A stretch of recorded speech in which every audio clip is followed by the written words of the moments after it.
Sari ya, kalau kita lihat ini kan memang sebenarnya sudah ada yang puluhan tahun, tapi awalnya memang ilegal dan pelarangannya ini sudah puluhan tahun dari zaman Bu Marielka bahkan, tapi masih ada loh, dan ada bea masuknya loh. Berarti Ya, kan saya jawab yang faktual problem dulu yang dihadapi oleh kawan-kawan pelaku pedagang usaha kecil, menengah, mikro, bahkan gurem, kecil-kecil ya. Yang penting harus tidak mengalami kerugian, itu dulu ya. Nanti saya akan bicara dengan Kementerian UMKM dan Kementerian Perdagangan bagaimana mengatasi yang saat ini barang bekas atau baju bekas impor ini ada di tangan pedagang ya. Ini harus kita selamatkan, cut off barang yang ada di pedagang ya.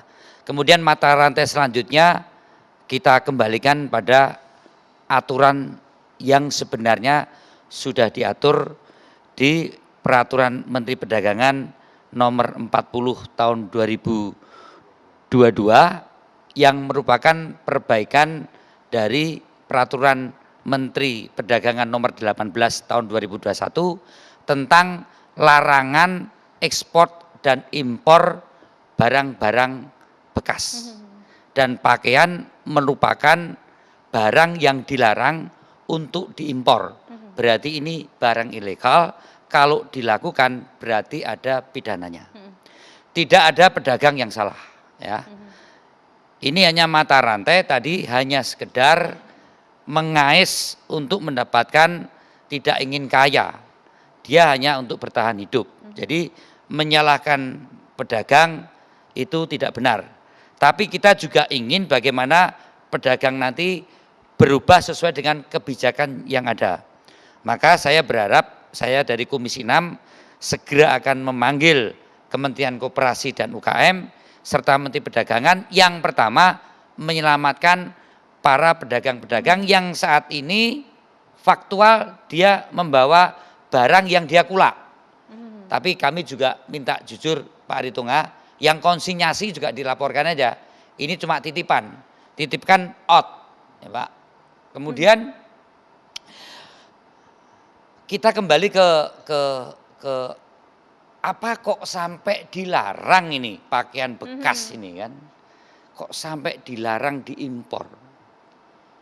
Ya intinya kita ini bukan penampung bangsa pakaian bekas. 270 juta rakyat Indonesia ini mampu untuk mengadakan ya, atau bangsa ini jangan sampai dianggap tidak mampu mencukupi kebutuhan sandangnya. Ada kesan ya, dengan impor barang bekas bangsa ini ya kan, republik ini tidak mampu mencukupi untuk kebutuhan yang sangat primer yaitu pakaian. Dan 270 juta rakyat Indonesia ini semua berpakaian. Jangan sampai seolah-olah kita ini tidak mampu mencukupi kebutuhan pakaian atau sandang. Sementara dari pelaku UMKM sendiri ya, garmen yang UMKM sampai yang garmen besar, harga yang paling murah sampai yang menengah dan mahal, pakaian itu ada. Pakaian itu ada. Memang pasca pandemi ini struktur pasar berubah. Semua pengen cari harga murah, ya, harga murah, dan kita itu paham.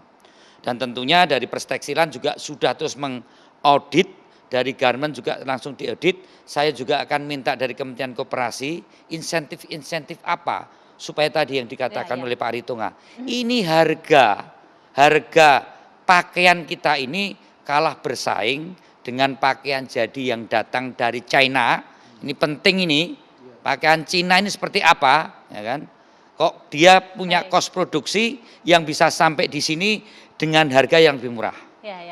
Karena terus terang, bicara yang agak lebih filosofis, kalau kita ini menjadi sampah dari pakaian bekas dari Cina dan Jepang, kita ini menurunkan martabat bangsa kita, ya, menurunkan martabat bangsa kita. Dan saya berharap kalau sudah presiden bicara, ya, ini seluruh jajaran stakeholder harus bergerak. iya Menteri Perdagangan, iya Menteri Koperasi, iya Polri, iya kemudian TNI Angkatan Darat, iya kemudian Ditjen Perhubungan Laut, karena barang bekas ini kan paten. Baik. Yang masuk dari Nunukan itu siapa, dari Malaysia, yang masuk dari Kepri itu siapa, biang keroknya, yang masuk dari Timur biang keroknya siapa, ditampung di Bandung. Baik. Kemudian distribusikan ke Indonesia. Ini kan tidak usah terlalu sulit ya.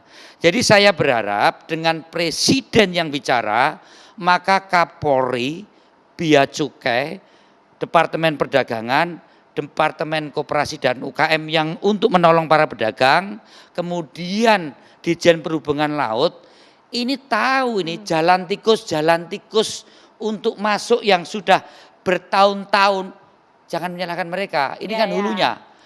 Jangan sampai hilirnya. Jangan sampai yang hulu ini kan tahu ini, Ditjen Perhubungan Laut yang ngawasi barang masuk ini tahu. Kemudian TNI Angkatan Darat tahu yang masuk dari Malaysia itu siapa.